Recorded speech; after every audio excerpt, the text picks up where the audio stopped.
Hello, my name is Phil Easter, historian and writer from Baltimore, Maryland, also known as the Amazing Memory Man. We are recording on Sunday, August 13th, 2023. This is story number 34 on my YouTube channel, which is Phil Easter, the Amazing Memory Man. Today I'll be sharing more amazing stories. A little over a year ago, in July of 2022, we did the first of amazing stories, mostly about events in my personal life, some connected to history, but mostly about my personal life.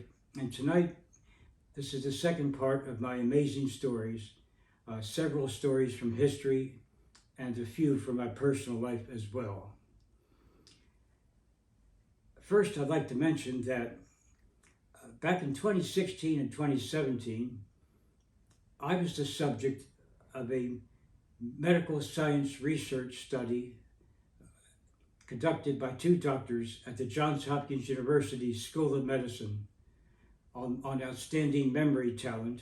I was a single case study, and those doctors had some patients who had memory problems and issues due to illness or accidents, and they wanted to do a study on someone with outstanding memory ability, and I was very honored to do that, to contribute to medical science research. And an article appeared in a magazine called Neuropsychology in December 2017, titled Neuropsychological Investigation of the Amazing Memory Man by Jason Brandt, PhD, and Arnold Bakker, PhD, two doctors at the Johns Hopkins University School of Medicine. And Dr. Bakker also teaches a class at the university, the Homewood campus of Johns Hopkins University, once a year, and I am a guest for 4 years in a row, from 2016 to 2019.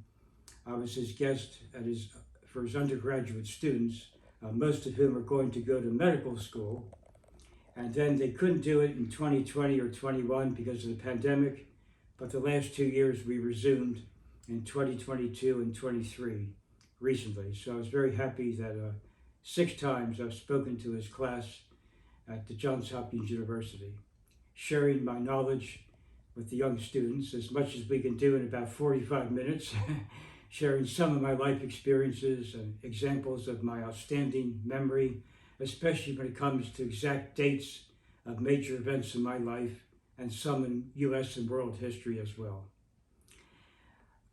My first story today is about the 1928 Olympic Games. That was the year where women were first allowed to take part in the great sport of track and field. Now, the modern Olympics began in 1896, but that year it was men only. And then in 1900, women were allowed to take part in some sports like tennis and golf, but not track and field, not until 1928, 32 years after the modern games began in 1896. So the 28 games were in Amsterdam, Holland, and there were 5 events in women's track that year. Already the men had something like probably around 20 events, different running distances and jumping events, and the discus and javelin throw. But the women just had 5 events that year. The first year women were allowed to take part in track and field. The first event scheduled was the 100-meter dash. It was won by Elizabeth Robinson of the United States. So she is considered the first female Olympic track and field champion. When she came back to this country a few years later, in 1931, she was in an airplane crash where she broke both of her legs. She was lucky to survive the crash and not get killed, but still her legs were broken. It would take a long recovery, and the doctors thought that it'd be difficult for her just to walk properly ever again. Her running career was over, they said. She would hardly be able to run, especially at top-level competition. But she was very determined, and she proved them wrong. Over the next several years, she not only walked well, but ran again. And 8 years after her first Olympics, in 1936, she made the U.S. Olympic team once again as a sprinter. And in 1936 Berlin Olympics, she was part of the USA relay team, the 4x100 meter relay for women, and won her second gold medal. Imagine that, 8 years after her first gold medal, and after that terrible airplane crash, she still wins a second gold medal. Elizabeth Robinson, a great comeback indeed. At the 1952 Olympics, held in Helsinki, Finland, a great runner from Czechoslovakia did something no man has ever done before or since. He won not only the 5,000 and 10,000 meter races at those Olympics, he ran the marathon, and it was the first time he ever ran the marathon in his whole life. And it was only one day after his 5,000 meter victory. You'd think he'd be somewhat tired from that. And he was going up against the best marathon runners in the world, including Jim Peters of Great Britain, who was favored to win that race. But Zatopek surprised everyone and won the race. His first marathon, he won a third Olympic gold medal in those Olympics. The only person to ever win all three of those events in the same Olympic Games. 4 years before, in London, 1948, he'd won the 10,000 meters and came in second in the 5,000. So by the end of the 52 Olympics, he had 4 gold medals and 1 silver altogether. But what was really remarkable, again, winning the 3 longest track races at the Helsinki Olympics. But many years before, when he met the young lady that would become his wife in Czechoslovakia, where they lived, you can imagine how Emil Zatopek and his wife, soon-to-be wife Dana, when they were dating, they found out they were both born on the same day, September 19th, 1922. They were both born the same day. They fell in love and got married. And by the time they were married, I know at least by the time of the 1952 Olympics, they were both almost 30 years old at that point. The Olympics in Helsinki were in July, and September 19th would be their birthday, and their 30th birthday that year. So they were married and both born the same day. But here's something else quite remarkable. On July 24th, 1952, the very day Emil Zatopek won that 5,000 meter race, his wife Dana won the gold medal in the women's javelin throw. So she was an outstanding athlete also, and it happened to be scheduled the same day as one of her husband's races, where, as I said before, he won 3 altogether, but the day of that 5,000 meter victory, his wife Dana wins the women's javelin throw. So they were born the same day and also won Olympic gold medals on the same day. Truly remarkable. It sounds like something made up, for a Hollywood movie, but that really happened. The Zatopeks, Emil and Dana Zatopek, heroes of the country of Czechoslovakia. Well, many years ago, I lived in Boston for a short time, 1975 and 1976. For 4 years in a row, I went up to Boston each year in April to run in the famous marathon race. So 1975 was the 4th time I did that. And I also was spending about a week in Boston at that time. I went job hunting. I thought I'd like to move to Boston for a while. I'm from Baltimore, but I wanted to move to Boston at least for a few years and see what it was like. And so that year I had more time after the marathon to go job hunting. And the very first place I went, I was hired, and they wanted me to start working on May 12th, 1975, a few weeks after mid-April. So I was very happy and excited. I came back to Baltimore and collected a few things to drive up to Boston again and find a place to live.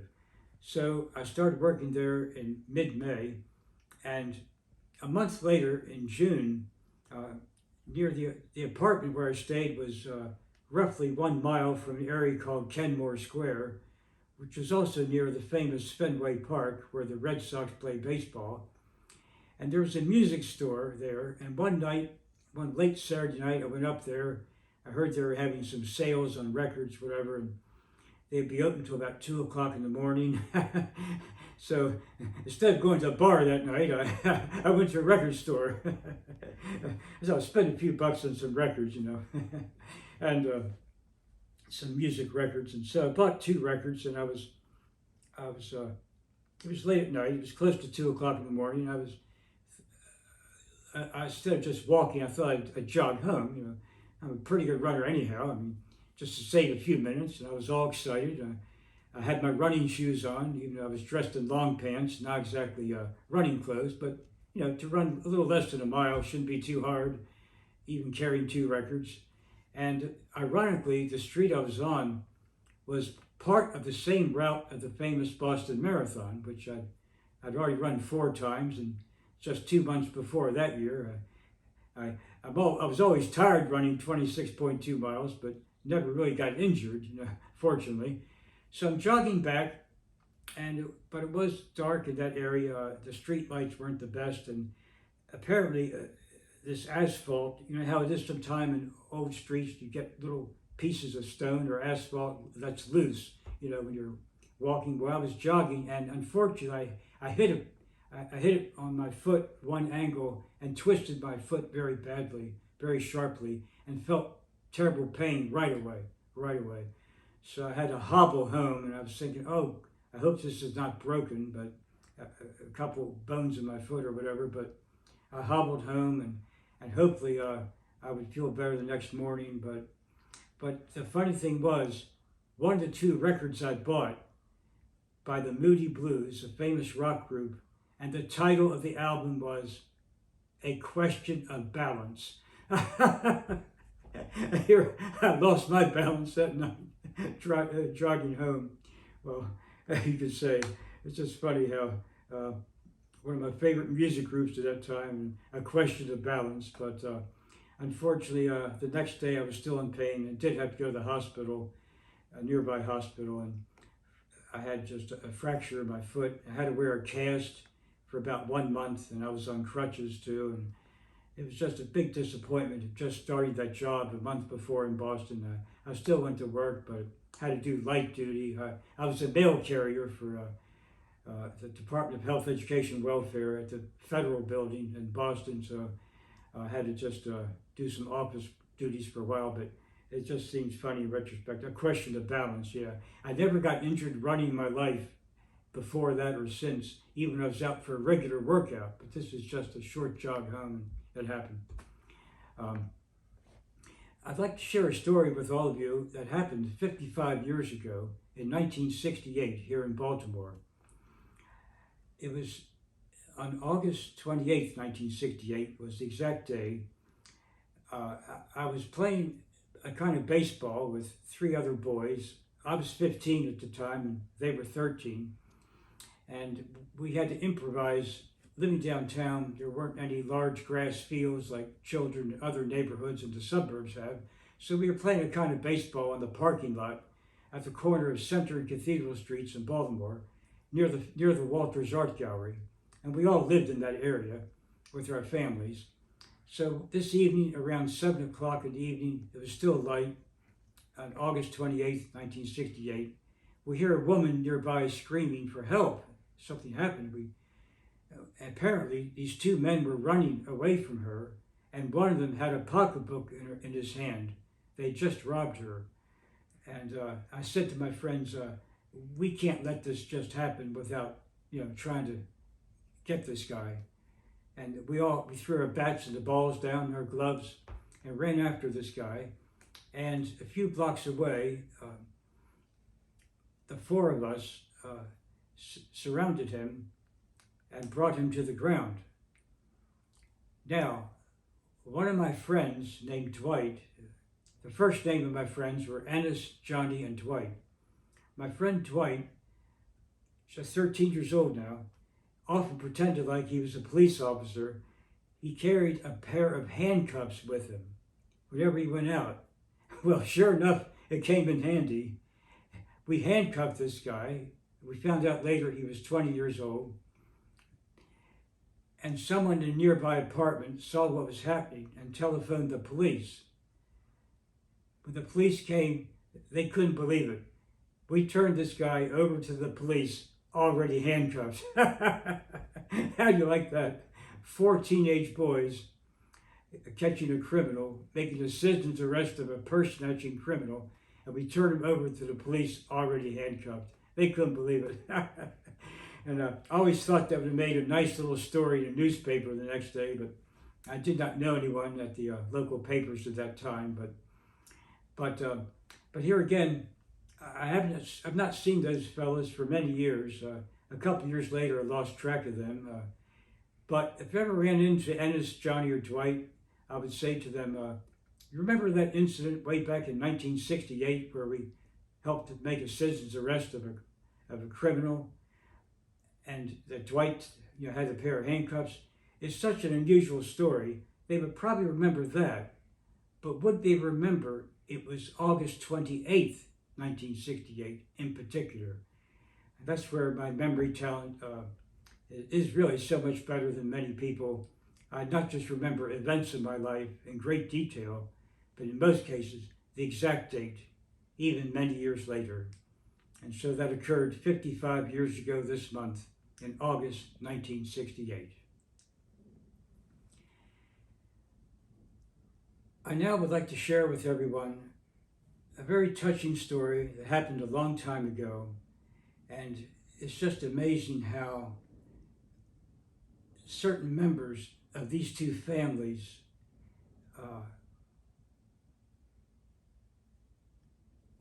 should I say connected, or, well, under such different circumstances.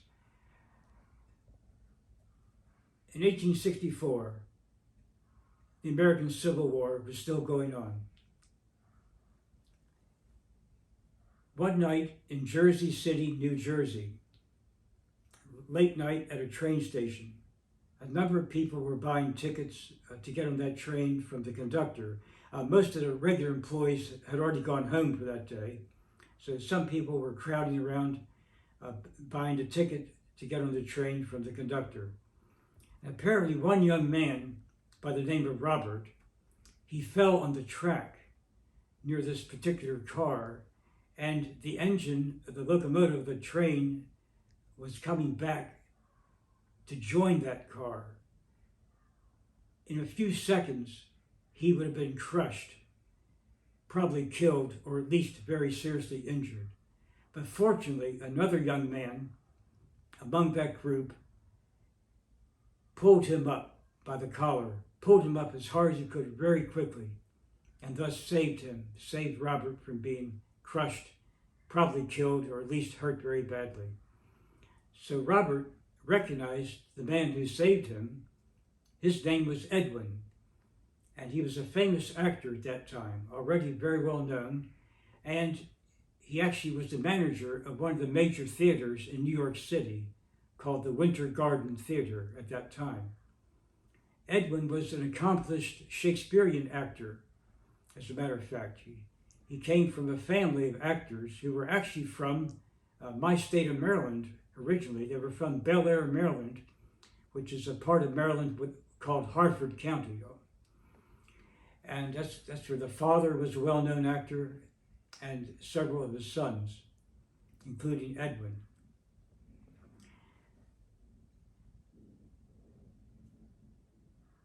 A very wonderful thing Edwin did to save the life of young Robert.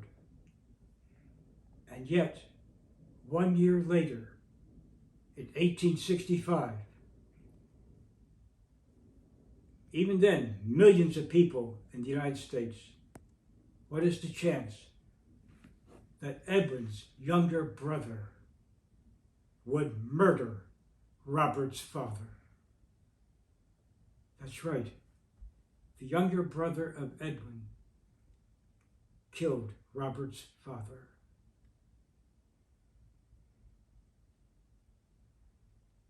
Oh, but then I've not yet mentioned the last name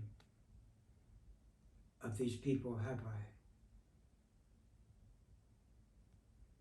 You see, the last name of young Robert was Lincoln, and the last name of young Edwin was Booth. As almost everyone knows, John Wilkes Booth shot President Abraham Lincoln in April of 1865. But the first part of the story is not well known. How just 1 year before, Edwin Booth saved the life of Robert Lincoln, the son of Abraham Lincoln, at that train station. I just find that incredible how, with millions of people in the United States, even back then, how that happened. It's really something, and so sad. You could call that story, between the two families, one life saved, one life taken. But arguably, the life taken was the greatest single person America ever produced. Certainly most historians would say one of the greatest, and in my opinion, the greatest person in American history. But Robert Lincoln lived a long life, a very long life. He did not die until 1927, around age 83 or 84. But this is also strange how it is also believed that Robert may have never told his parents about Edwin saving his life. We don't know for sure, but some people think he never bothered to mention it. And possibly he knew his father had enough to deal with during the Civil War, and since he wasn't hurt in the incident, it's possible he never mentioned it to his parents, but we don't know for sure. But the night that his father was assassinated, Robert stayed at the White House. He had just gotten back from Army duty because the Civil War ended only a few days before, on April 9th, when Lee famously surrendered to Grant at Appomattox Courthouse, Virginia. So the night of April 14th, Robert decided not to join his parents at Ford's Theater. He could have, but he wanted to talk to a friend at the White House. And of course, he later regretted that. And he said for the rest of his life, he regretted not going to the theater with his parents, because had he been in that same presidential box, he would have been sitting behind his parents. And when John Wilkes Booth came into the box, most likely Robert could have fought him and possibly saved the life of his father. At least he could have put up a struggle. And instead, Booth just walked in so quietly, and nobody saw him coming in the presidential box when he shot Lincoln. And also took a knife and stabbed Major Rathbone, who was with his girlfriend at the time, soon to be his wife. And he was stabbed but survived. But in any event, this is very strange too, that 16 years later, after 1865, Robert Lincoln was working for the federal government, and he was at the train station in Washington, D.C., when the next president to be shot was Garfield in 1881, and Robert was in that same station, and he was one of the people who came to the aid of President Garfield moments after he was shot. And then many years later, in 1901, President William McKinley, on September 6, 1901, was visiting Buffalo, New York at the Pan Am exhibition, and Robert Lincoln and his family were on a train heading towards Buffalo. So the next two presidents to be assassinated, Robert was present when Garfield was shot and was on the way to Buffalo when McKinley was shot. This must have been a very strange scenario to him and very upsetting. But I'm glad to say he lived a very long life, did not die until 1927. And a follow-up about Edwin Booth, of course, he had to live the rest of his life knowing that his younger brother killed the president. And for several years, he was shunned by many people in the public. You know how people are. They would hold that against even a family member, unfortunately, who had nothing to do with the assassination. And Edwin actually liked Lincoln, and he was pro-Union in his Civil War philosophy. whereas John Wilkes, of course, sided with the Confederates and was very bitter about the Civil War ending the way it did, and thus took his vengeance out on President Lincoln. But Edmund Booth, by all accounts, was a very good person, and it was just so unfair that it was hard for him to get theater jobs for a while, for several years, because people did not want to hire the man whose brother murdered President Lincoln. Also, another tragedy for Edwin was his wife, who he was very devoted to. She died a few years later of some illness. She was pretty young when she died, so that happened to him also. But finally, after some years, he did get acting jobs again. And he traveled to London, England one time and gave a performance of Hamlet, one of the greatest plays that Shakespeare ever wrote.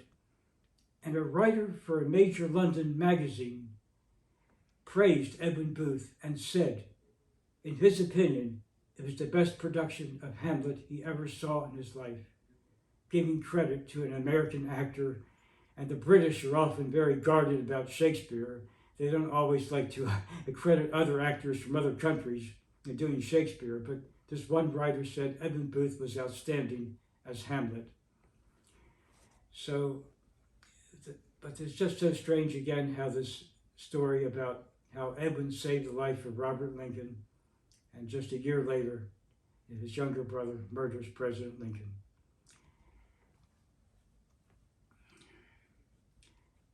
This is Phil Easter, the Amazing Memory Man. As the great CBS television newsman Edward R. Murrow said back in the 1950s when he finished his broadcast, good night and good luck.